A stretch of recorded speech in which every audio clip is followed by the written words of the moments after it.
का अर्थ है कि वही प्रजातियां पृथ्वी पर अपने अस्तित्व को बचाने में कामयाब होती हैं, सफल होती हैं। जैसे आपने डायनासोर का नाम सुना होगा, ऐसे बहुत सारे जीव हैं जो कि पहले थे, आज विलुप्त हो गए। आदमी आदिकाल से है तो आज भी है, और बल्कि और अधिक परिष्कृत हुआ है रहन सहन में अपने। वैचारिक रूप से तो चाहे जो भी हो, सांस्कृतिक रूप से जो भी हो, लेकिन कम से कम अपने आप को और अधिक बुद्धिमान और अधिक परिष्कृत करता जा रहा है, ठीक है, क्योंकि वो परिस्थितियों के साथ तालमेल बनाने में समर्थ हुआ है और उसने संघर्ष किया है जीने के लिए। हम सर्दियों में गर्म कपड़े पहनते हैं, गर्मियों में अपने आप को ठंड से, गर्मी से बचाने की कोशिश करते हैं, ठंडा करते रखते हैं अपने आप को। तो ये सब क्या है? ये सब संघर्ष है। भूख लगती है हमें, उस भूख को मिटाने के लिए हम निरंतर प्रयास करते हैं और मेहनत करते हैं, दिन में करते हैं मेहनत, रात में भी करते हैं। समय कम पड़ जाता है कई बार हमारे लिए, दिन का समय भी, है ना। किस लिए? अपने आप को जिंदा रखने के लिए हम कमाने की कोशिश करते हैं, है ना, अपना पेट भरने की कोशिश करते हैं। सभी जीव ऐसा करते हैं। तो जो जीव परिस्थितियों के साथ तालमेल बिठाने में और उसके साथ जूझने में, संघर्ष करने में कामयाब रहे, वो अपना अस्तित्व बचाने में कामयाब रहे। बहुत बड़ा संदेश इस कविता ने दिया है। तो हम देखेंगे इसमें कि सच हम नहीं, सच तुम नहीं, सच है महज संघर्ष ही। संघर्ष से हटकर जिए तो क्या जिए हम या कि तुम, जो नत हुआ वह मृत हुआ, जो व्रंत से झरकर कुसुम, जो पथ भूल रुका नहीं, जो हार देख झुका नहीं, जिसने मरण को भी लिया हो जीत, है जीवन वही, सच हम नहीं, सच तुम नहीं, सच है महज संघर्ष ही।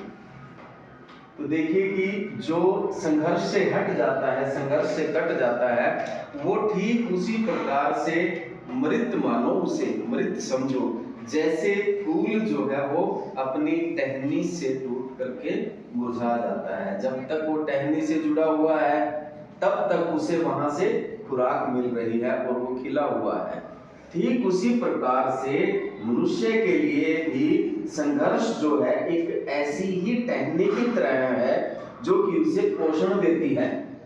यानी सबसे बड़ी बात क्या है कि संघर्ष हमें पोषण दे रहा है। संघर्ष हमें पोषण देता है, खुराक देता है और हमें निरंतर विपरीत परिस्थितियों से लड़ने की प्रेरणा देता है। तभी हम अपना वजूद बचाने में सफल होते हैं। यानी संघर्ष से हमें कभी घबराना नहीं चाहिए कि हमारे जीवन में कुछ विपरीत परिस्थितियां पैदा हो गई हैं, बहुत सारी रुकावटें, बाधाएं, मुश्किलें आ गई हैं, हम उनसे घबरा करके और हार मान कर बैठ जाएं, कभी भी ऐसा नहीं है, बल्कि वो तो हमें और अधिक मजबूत बनाती हैं ये परिस्थितियां, ठीक है ना। हाँ, तो इसके बाद देखिए, ऐसा करो जिससे न प्राणों में कहीं जड़ता रहे, जो है जहां चुपचाप अपने आप से लड़ता रहे।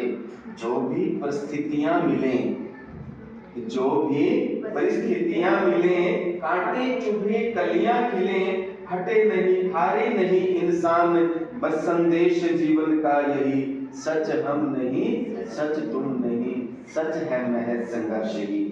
यानी प्राणों में जड़ता का क्या मतलब है?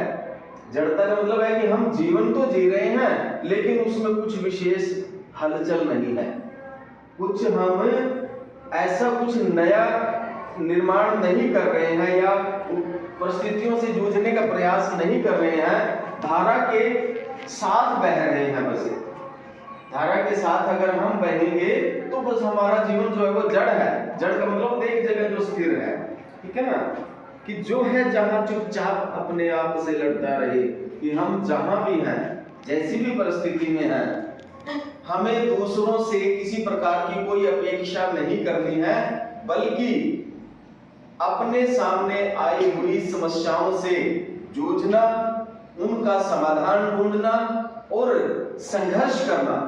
ये हमें एक संकल्प लेना होगा कि दूसरे से हमें किसी प्रकार की कोई अपेक्षा नहीं करनी चाहिए, चाहे वो समस्याओं का समाधान है, चाहे हमारे जीवन में आने वाली खुशियां हैं, वो हमें कभी दूसरों से नहीं मिलती है।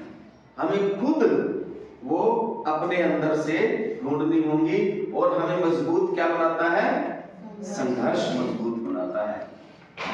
लेकिन इसे जीवन का पर्याय माना है कभी नहीं, ठीक है। हाँ, इसके बाद अपने हृदय का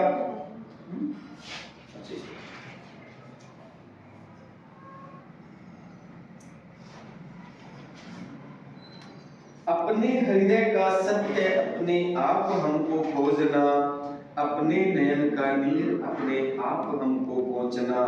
आकाश सुख देगा नहीं, धरती पसीजी है कहीं। आकाश सुख देगा नहीं, धरती पसीजी है कहीं। तो देखिए कवि इसमें आगे उसी बात को बढ़ाता है जो हम पिछले पद्यांश में पढ़ रहे थे कि अपने हृदय का सत्य अपने आप हमको खोजना। अपने हृदय का सत्य क्या है? वास्तव में संघर्ष ही हमारे अपने हृदय का शक्ति छुपी हुई है, उस शक्ति को जगाना है, उस निश्चय को, उस संकल्प को, उस आत्मविश्वास को जगाकर ही हम विपरीत परिस्थितियों से जूझ सकते हैं, मुकाबला कर सकते हैं उनसे। कि अपनी आंखों में आए हुए पानी को भी हमें अपने आप पहुंचना है। अर्थात हमारे जीवन में जो उतार चढ़ाव आते हैं, जो दुख आते हैं, उनसे हमें खुद निपटना होगा। कि कभी भी हम दूसरों से अपेक्षा ना रखें। जो व्यक्ति दूसरों से अपेक्षा नहीं रखता ना, तो वो व्यक्ति वास्तव में सबसे ज्यादा सुखी होता है। हमारे दुखों का मूल कारण भी एक ये भी है, जो हमारे दुखों के कारण है उनमें से एक ये भी है कि हम दूसरों से अपेक्षाएं रखते हैं बहुत सारी। जिसने अपेक्षाएं खत्म कर दी तो उसका जीवन बहुत सहज, सरल और सुखी होगा, ठीक है ना। तो अपने जीवन में आने वाली बाधाओं से, रुकावटों से हमें खुद लड़ना है, खुद मुकाबला करना है, उनका समाधान ढूंढना है। अपने अंदर छुपी हुई खुशियों को उजागर करना है, आत्मविश्वास को जगाना है। ये अपने आंखों के पानी का पहुंचने का मतलब क्या है? हमारे जीवन में जो दुख आए हैं उन दुखों से हमें स्वयं पार पाना है, स्वयं उनका समाधान ढूंढना है। देखो, दुख में दुखी होना और सुख में खुश होना ये इंसान का स्वभाव है। और जो व्यक्ति संवेदनशील है उसके अंदर ये भावनाएं होनी ही चाहिए, ठीक है ना। वही व्यक्ति वास्तव में मनुष्य है। आकाश सुख देगा नहीं, धरती पसीजी है कहीं। आकाश का क्या अर्थ हुआ यहाँ पर? इसमें एक बहुत दार्शनिक बात कही गई है। हमारे विश्वास के अनुसार, धार्मिक धारणाओं के अनुसार हम विश्वास करते हैं कि हमारे ऊपर कोई एक परम सत्ता है, ईश्वर है, जिसका कहीं ऊपर आवास है। देवताओं से जुड़ी हुई बात है कि हम उनके भरोसे बैठ जाते हैं, उनके भरोसे बैठ जाते हैं और मेहनत का मार्ग छोड़ करके, संघर्ष का मार्ग छोड़ करके हम भगवान के आगे हाथ जोड़कर खड़े हो जाते हैं, देवताओं के आगे हाथ जोड़कर खड़े हो जाते हैं। हमें लगता है कि हमें हमारा ईश्वर, हमारा आराध्य देव ही सुख देगा या हमारे जीवन में आई हुई मुसीबतों को टालेगा और हमें सफल बनाएगा। ऐसा नहीं है। कवि का मानना है कि ऐसा कभी नहीं होता। हम अगर सफल होना चाहते हैं, मुसीबतों से पार पाना चाहते हैं, तो हमें संघर्ष करना होगा, मेहनत करनी होगी। क्योंकि कहा भी गया है कि ईश्वर उनकी मदद करते हैं जो अपनी मदद स्वयं करते हैं। यहाँ ये बात, इसी बात पर जोर दिया गया है कि हमें किसी आराध्य देव के, किसी ईश्वर के भरोसे हाथ पर हाथ धरकर नहीं बैठना है। कोई हमें आकर के सुख नहीं देगा, कोई बहुत बड़ा वरदान कहीं से हमें प्राप्त नहीं होगा। तो कौन सा मार्ग सही है? मेहनत का मार्ग सही है, संघर्ष का मार्ग सही है। यही एक बड़ा रास्ता है और निश्चित रास्ता है सफलता पाने का, आगे बढ़ने का, अपने अस्तित्व को बचाए रखने का। धरती पसीजी है कहीं। एक तरफ आकाश है और एक तरफ धरती है। धरती का मतलब है यहाँ पर धरती पर रहने वाले हमारे मित्र, सगे संबंधी, भाई बंधु, ठीक है ना, जिनसे हम उम्मीद करते हैं कि ये दुख में हमारा साथ देंगे। पसीजने का मतलब है कि करुणा किसी के अंदर सिर्फ दिखावा करते हैं। हमारे अपने जो हैं मुसीबत में पहली बात तो ये होती है कि साथ छोड़ देते हैं। जब किसी व्यक्ति के ऊपर मुसीबत आती है, दुखों से घिरा हुआ होता है, तो अपने भी पीछे हट जाते हैं कि कहीं ये हमसे कोई मदद ना मांग ले, इसका साथ ना देना पड़े। हमारे जीवन में अपनी बहुत सारी समस्याएं हैं, हम इसकी क्या दूर करें, हमारी अपने सभी की अपनी अपनी समस्याएं हैं, ठीक है ना। तो ये एक स्वाभाविक भी है। तो कवि ने यहाँ इस बात पर गहरा जोर दिया है कि धरती कभी पसीजती नहीं, अर्थात धरती पर रहने वाले लोग कोई ये नहीं है कि वो बहुत सारी करुणा से भरे हुए दुख में हमारा साथ देंगे, कोई किसी की मदद नहीं करता, अपनी मदद हमें स्वयं करनी होगी।